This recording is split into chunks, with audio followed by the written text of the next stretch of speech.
Today's build is going to be fun because there's going to be some new lessons in it. Don't go away.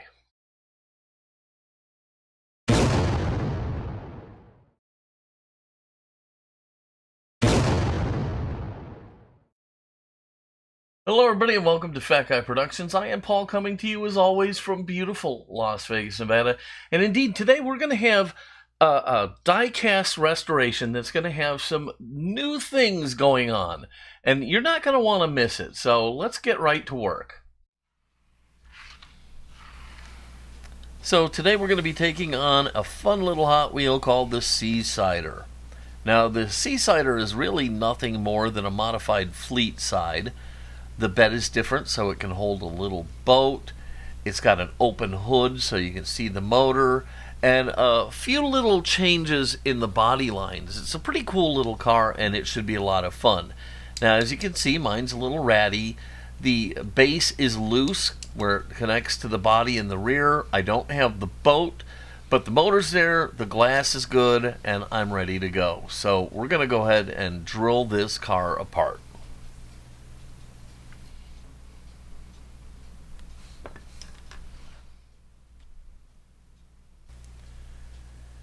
So this casting has two posts, one in the back, one in the front, and the front is actually part of the motor. It goes right through the body, through the base, and is mushroomed over, and the motor is a whole separate piece.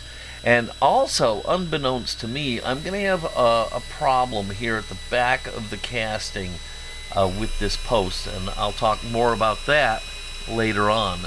But yeah, it's going to give me fits. Okay.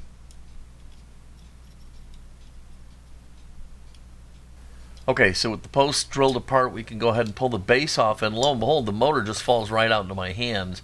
So we might as well look at that first. You can see the post that is part of the motor. We'll set that aside. And here's the base. It's got the standard springboard suspension, and this has brand new cap-style wheels on it.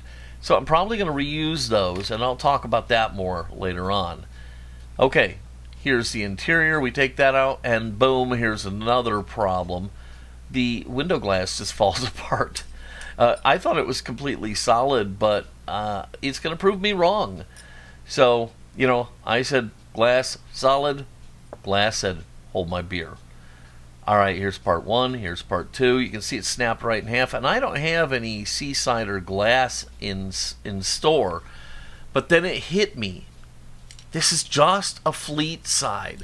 So I dug into my glass drawer. I found some Fleetside glass. And it works perfectly. So if you're going to restore one of these and you can't find glass for it, just get some Fleetside glass and you'll be good to go. So remember the rear post I was telling you about? It is so non-existent that I'm really not going to be able to drill it out or tap it or anything. So I'm going to have to come up with something new and exciting to do back there. But yeah, putting a screw in the back isn't going to be an option.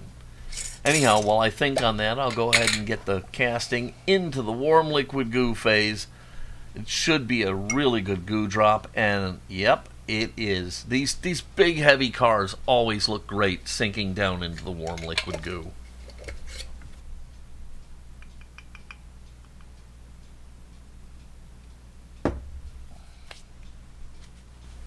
So I don't know if it was the casting being tricksy or if it was me being lazy, but I didn't think it looked that bad, and so I thought I could go with just, you know, cleaning it up, brass bristle brush. I would take it through a swim in the lime away mixture to get rid of some of the tarnish, but I really didn't think I needed to go too much further than that. You know, so I'm just going to go ahead and take it and drop it in the lime away, wash it, and then we can take it to the paint booth, and that's all going to prove to be a mistake. So I'm putting the orange Spectraflame paint back on this, and I can already, even at the lightest coats, I can already see a problem. It doesn't look good. I mean, there's so much toning showing up and splotches, and it really is not looking very good. I'm really regretting my earlier decisions, but I decided that hey, I've gone this far, I'm going to finish the paint job, let it dry, and see what I get before I make a decision. Yeah, and that's not going to work out so well. It's still going to look like crap, so back into the warm liquid goo it will go, and this time I'm going to take it out to the garage and put some zinc on it using my zinc plating system. I first ran it through the electro polisher, and now I'm going to just set it up in the zinc plating, and I'm going to give it about 3 15-minute baths in the zinc plater before we try again.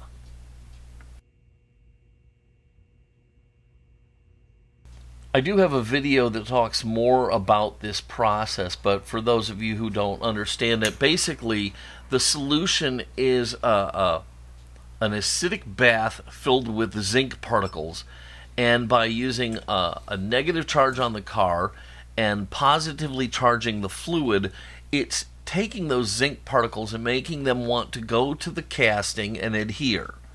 Alright, so after a while, you get a nice new coat of zinc on the car that you'll be able to polish out and make your car look really good. So this is a really good thing to have in your arsenal. And if you're not doing it, I highly suggest you learn more about it. You can watch my videos, and there's plenty others out there. But it really can save your day when you're trying to make a car look great.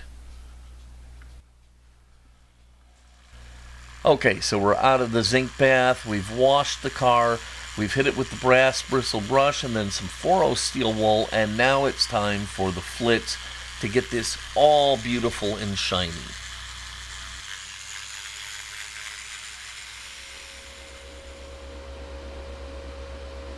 Okay, it's time for Spectraflame Paint Round 2, and we're going to be putting down Spectraflame Orange again, and hopefully it will come out better this time. And as always, I'll begin with a tack coat, then light coats, medium coats, and then heavy coats to get that final, beautiful, glossy, wet look that I love so much. And I'll tell you, early on, I felt like this wasn't looking so great again. I was worried. It wasn't until I got into the last coats that it really started to take shape, and I really started to like it. I was worried, honestly. I thought I was going to have to do this again. But no, in the end, it came out fantastic. I love the way it looks.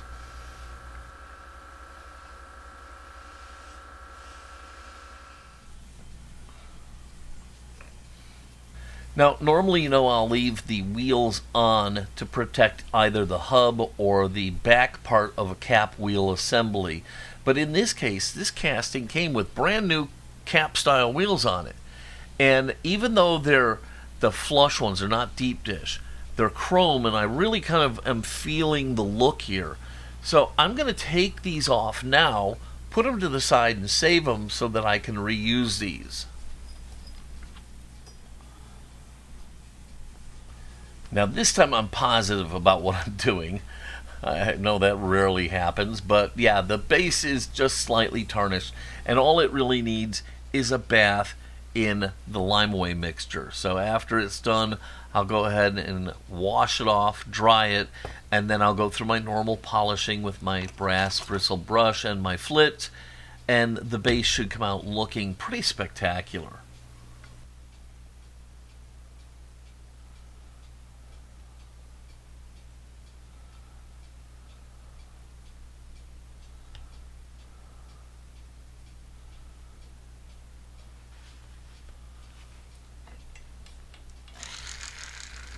I've decided for ease of reference, I'm going to start calling my polishing wheels my dandelion wheels, because they look like little dandelions.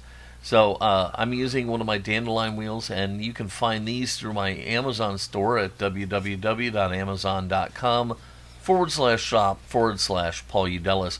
These are the best wheels out there for polishing with your rotary tool. I love them. So anyhow, after I get the base all polished up nice and neat, I again, and I've told you about this before, I'm going to break out the Renaissance wax, and I'm going to coat up the base and the motor with Renaissance wax, and you can find that also on my Amazon store. But basically, all you do is just kind of smear it on, buff it off, and you're protected.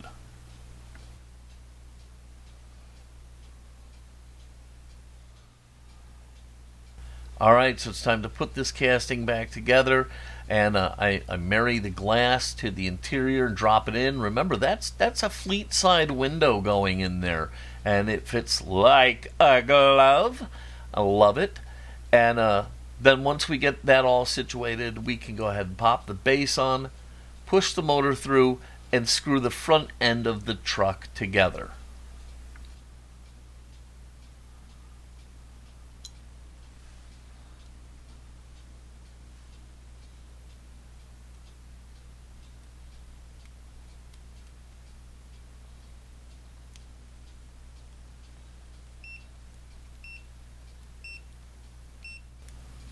So at the rear, I'm going to put in a little dab of my gel control super glue, and then I'm going to use a press fit rivet just to put a little rivet head in the hole so it looks like it's complete and finished.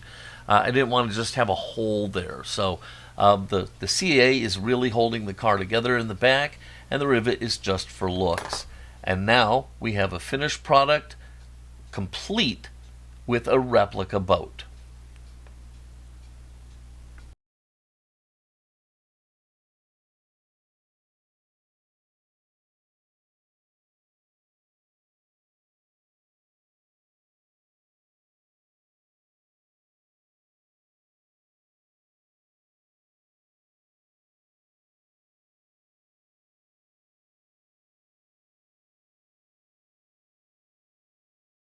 Well, there it is, my Fleetsider in all its splendor, complete with aftermarket boat.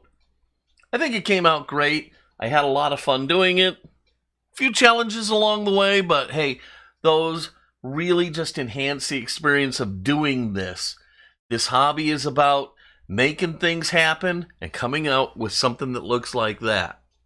Anyhow, I hope you enjoyed it. If you did, please give it a giant thumbs up, click subscribe, and don't forget to click the notification bell so you never miss one of my diecast restoration videos.